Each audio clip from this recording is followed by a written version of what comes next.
صفحہ نمبر 34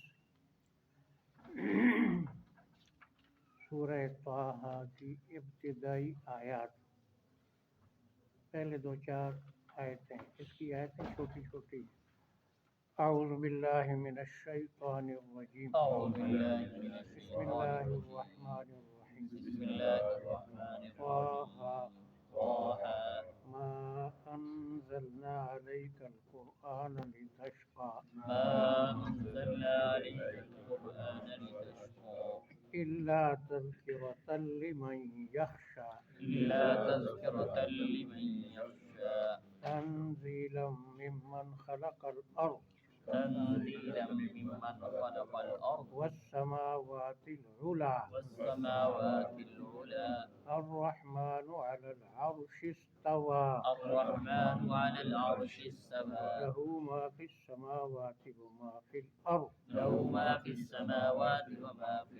وما بينهما وما تحت الثرى۔ اس سے پہلی سورہ مریم میں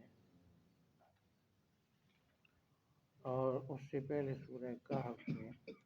شبہات کے جواب دیے گئے، 4 کے کہف میں، 6 کے مریم میں۔ مسئلہ توحید واضح ہو گیا۔ اس صورت میں اس مسئلے کو سنانے کے لیے فرمایا دلیری سے کام لو، موسیٰ علیہ السلام کو نمونہ بناؤ، کیسے فرعون کے سامنے انہوں نے اللہ کے دین کو بیان کیا۔ سورہ طٰہٰ جو ہے یہ اور اس سے پہلی صورت نزول کے لحاظ سے قریب قریب زمانے کی ہیں۔ اسی صورت کی ابتدائی آیات سن کر حضرت عمر فاروق رضی اللہ تعالیٰ عنہ مسلمان ہوئے، کلمہ پڑھا اپنی بہن سے سن کر، اور یہ وہ سن 6 نبوت کے 6 سال حضرت عمر فاروق مسلمان ہوئے، تو گئے اس سے پہلے یہ صورت آ چکی تھی۔ اس سورہ مبارکہ کے اندر رکوع 8 ہیں، اور اس کا خلاصہ جو ہے وہ 5 آیات توحید اور 5 آیات تشجیع کا معنی جرأت دلانا، کہ مضبوطی سے ذرا طاقت کے ساتھ نہ ڈر ہو کر سناؤ دین کو۔ اور باقی جو ہے جو مکی صورتوں میں ہوتی ہیں، منکرین کے لیے ڈراوا، نبی کے لیے تسلی اصول آتے ہیں۔ اس صورت کے آخر میں 5 نمازوں کی طرف اشارہ بھی ہے۔ تو یہ جو شروع والی آیتیں ہیں یہ یہ 3 آیتیں آیات تشریح ہیں جرأت دلانے کے لیے۔ اس کے بعد جو ہے توحید کی آیتیں ہیں، یہ رکوع کے اختتام تک، رکوع نہیں ہے، وقف لازم ہے، 8ویں آیت تک۔ حل اتاک نامی آیت سے موسیٰ علیہ السلام کا تذکرہ ہے تقریباً 80 آیتوں میں، اور یہ ان صورتوں میں سے ہے جن میں موسیٰ علیہ السلام کا تذکرہ تفصیل سے ہے۔ سب سے زیادہ تفصیل سورہ اعراف میں ہے، 5-6 رکوع، اور پھر اس کے بعد سورہ قصص اور سورہ طٰہٰ، یہ سورہ شعراء۔ ویسے تو موسیٰ علیہ السلام کا حوالہ قرآن میں بار بار سب سے زیادہ ذکر ان کا یہ ابتدائی آیات جو ہیں جب آئیں کہ حضرت صلی اللہ علیہ وسلم رات کو اکثر جاگتے تھے، پاؤں پر ورم آ جاتا تھا، مشقت اٹھاتے تھے، تو لوگوں نے کہا، منکرین نے، کہ قرآن کیا آیا، اس کی تو صحت ہی تباہ ہو گئی، ساری رات کھڑا رہتا ہے، منکرین کہتے تھے۔ اللہ تعالیٰ نے بھی فرمایا کہ ہم نے مشقت کے لیے آپ پر قرآن نہیں اتارا،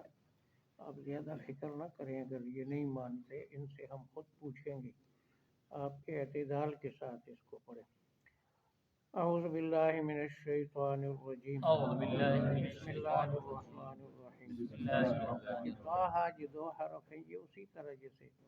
متشابہات میں سے اصل مطلب اللہ ہی جانتا ہے۔ جب بے دین لوگوں نے ان کی غلط تعویلات کی تو اہل سنت والجماعت نے صحیح تعویلات بھی کی۔ یہ ہے کہ یہ اصل میں ہے طٰہٰ، اپنے پاؤں کو مضبوطی سے رکھیں۔ آپ کبھی ایک پاؤں پہ زور لگاتے تھے، کبھی دوسرے پر، تھکاوٹ کی وجہ سے۔ فرمایا کہ جمع کر پاؤں کو رکھیں، ایک معنی یہ بھی ہے، ایک یہ کہ طٰہٰ حضور کے صفاتی ناموں میں سے ہے، اور یا یہاں محذوف یا طٰہٰ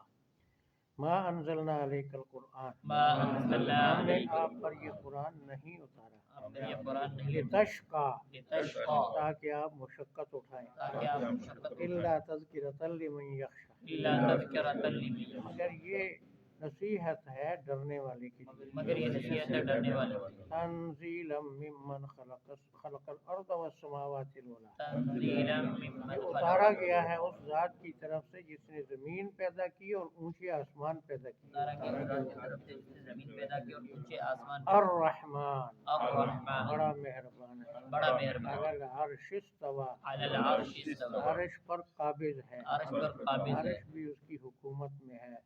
یعنی تو کائنات میں اس کے فیصلے جاری ہیں، عرش سے اشارہ اللہ کی حکومت کی طرف۔ عرش ویسے تو احادیث میں آتا ہے کہ ساتوں آسمانوں اور کرسی کے اوپر ایسے گنبد کی طرح حاوی ہے، سب سے بڑی مخلوق ہے اللہ تعالیٰ کی۔ تو مطلب یہ ہے کہ مقصد مشقت دلانا نہیں ہے آپ کو، لیکن یہ پیغام بہت بڑی ذات کا ہے،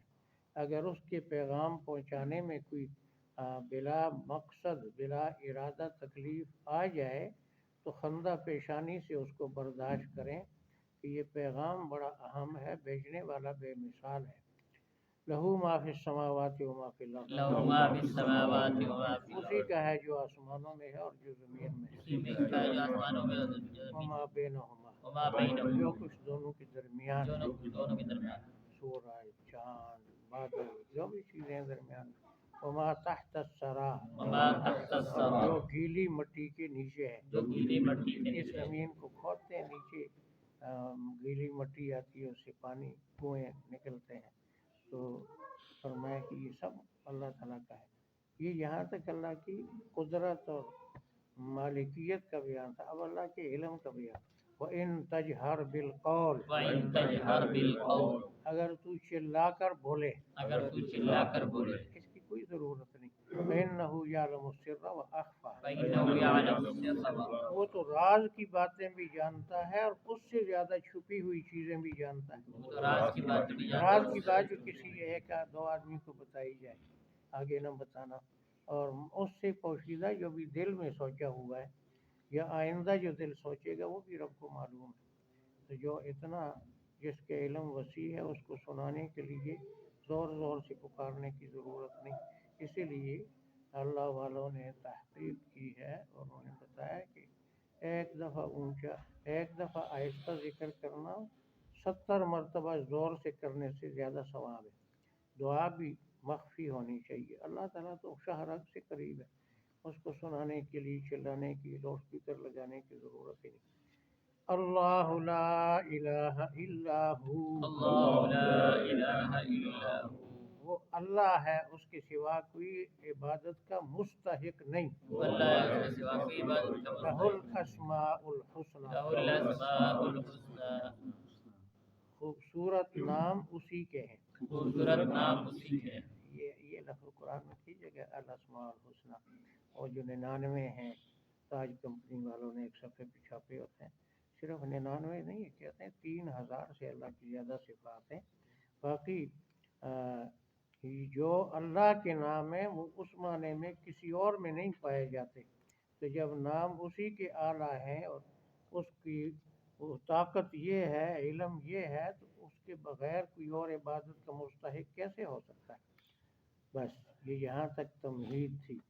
اب وَهَلْ أَتَاكَ حَدِيثُ مُوسَىٰ، وَهَلْ أَتَاكَ حَدِيثُ کیا آپ کے پاس موسیٰ علیہ السلام کی بات آئی؟ کیا آپ کے پاس موسیٰ علیہ السلام کی بات آئی؟ موسیٰ علیہ السلام کا تذکرہ ساری چیزوں میں ایک جیسا نہیں، کہیں پیدائش کا ذکر،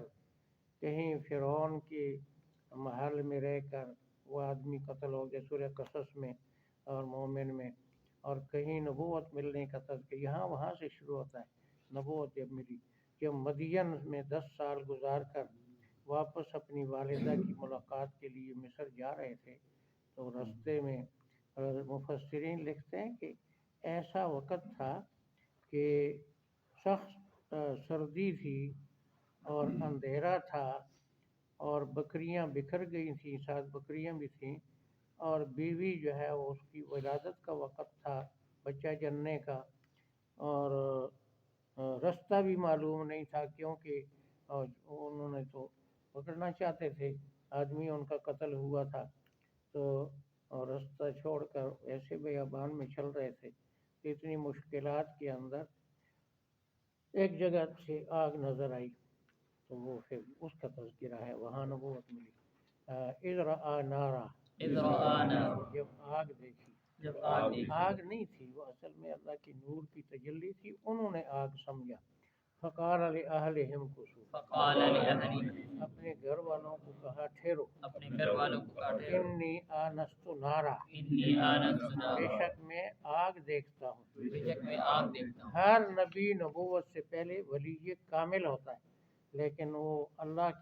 جان بوجھ کر اللہ کو آگ نہیں کہہ رہے تھے، انہوں نے یہی سمجھا آگ ہے، آگ نہیں تھی، تو سامنے نظر آ رہی تھی لیکن اس کی حقیقت کو نہیں پہچانا، آگ کہا لعلی آتیکم منہا بقبس، لعلی آتیکم منہا ہو سکتا ہے تمہارے پاس اس سے کوئی شعلہ لاؤں، ہو سکتا ہے کہ تمہارے پاس اس سے کوئی یہ شعلہ، آگ کا کچھ شعلہ، او اجد علی النار ہدا، او اجد علی النار، یا آگ کے پاس کوئی رہنما پالوں، یا آگ کے پاس کسی کوئی نے آگ رہنما جلائی پالوں۔ ہوگی تو ان سے رستہ پوچھ لیں مصر کا۔ فلما اتاہا، فلما جب اس کے پاس آئے، جب اس کے پاس آئے، اس آگ کے پاس نو دیا، نودیا، پکارے گئے، پکارے کہتے گئے، ہیں یہ ندا اللہ کی یہ ہر طرف سے آ رہی تھی، ایک طرف سے نہیں، چاروں طرف سے، اور موسیٰ علیہ السلام کا ایک ایک روحاں سن رہا تھا، صرف کان نہیں سن رہے تھے، تو بڑے حیران ہوئے کہ بھئی کیسی آواز ہے، پکارے گئے یا موسیٰ، یا موسیٰ، اے موسیٰ، اے موسیٰ، انی انا ربک، انی انا بے ربک، شک میں تیرا رب ہوں، بے شک میں تیرا رب، فاخلعنا علیک، فاخلعنا علیک، اپنے جوتے اتار دے، اپنے جوتے اتار دے۔ اتفاقاً کہیں وہ جوتے کچھ چیز ساتھ تھی، یا وہ کہتے ہیں کہ وہ کسی حرام جانور کے چمڑے کے جوتے تھے، تو اس کو نکال دے۔ انک بالوادی المقدس طویٰ، انک بالوادی بے المقدس، شک وہ مقدس وادی طویٰ میں ہے، بے شک وہ مقدس وادی اس طویٰ وادی کا نام طویٰ تھا۔ وَأَنَا اخْتَرْتُکَ، وَأَنَا اخْتَرْتُکَ، میں نے تجھے چن لیا۔ میں نے تجھے چن لیا۔ ہاں، پہلی صورت میں تھا اجتباء، یہاں اخترتک، میں نے تجھے چنا اپنے دین کی خدمت کے لیے۔ فاستمع لما یوحیٰ، فاستمع لما یوحیٰ، جو وحی کی جائے اس کو غور سے سن، جو وحی کی جائے اس کو غور سے سن۔